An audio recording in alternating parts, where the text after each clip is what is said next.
a positive attitude about getting a bath.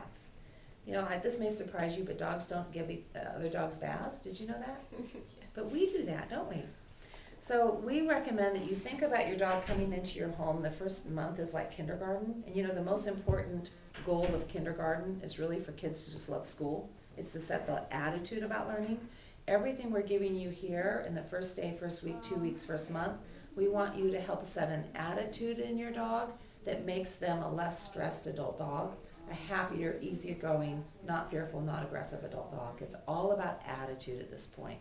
So how do we set a positive attitude about giving our dogs a bath?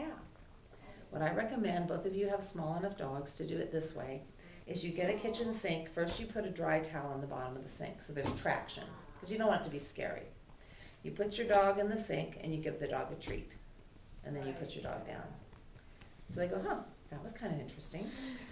So when the dog seems kind of relaxed in the sink for a treat, then you're going to prepare for your first bath. You're going to have the dry towel in the sink. You're going to have the dry towel next to the sink. You're going to have 2 pitchers of really comfy warm water, like baby bath warm water, on the right, and a washcloth and the shampoo that we provide. You're going to put the dog in the sink and they're going to go, where's my treat? And you're going to give them a treat.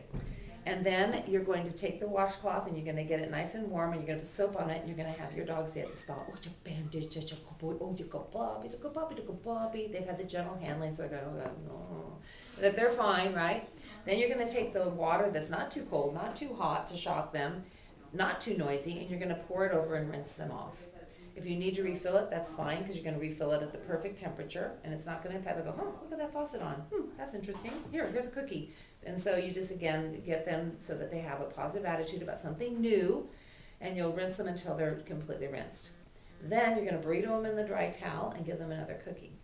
Now, after doing all that, if you feel your dog was kind of unhappy or terrified during the bath, then I want you to pay more.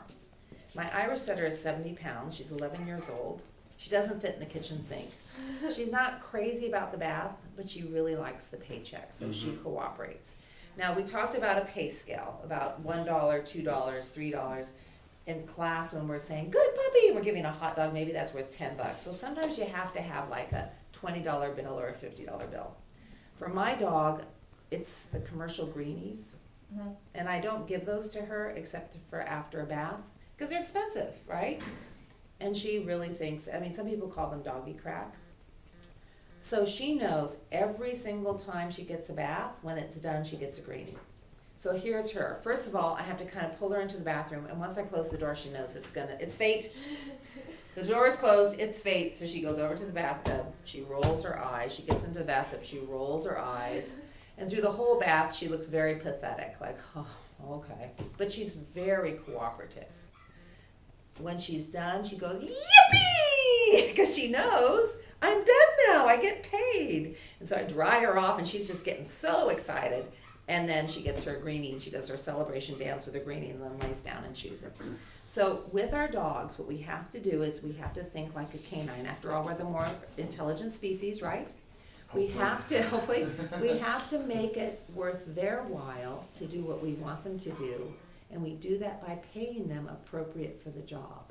The reason we use hot dogs in class is it's harder for them to stay focused when we're teaching them something new, and it's harder for them to stay focused when there's all these other dogs around. We pay better. At home in the kitchen, we pay kibble to practice and do things. So I want you to be thinking about the different levels of pay, and if your dog isn't crazy about something, pay more. It's why we pay more for coming when called, because that's when we have to trump, because if your dog's right in front of you and it doesn't sit, you have some recourse. But if they're, again, 20 miles down, you don't, 20 feet maybe that way. So just make sure that the paycheck fits the demand or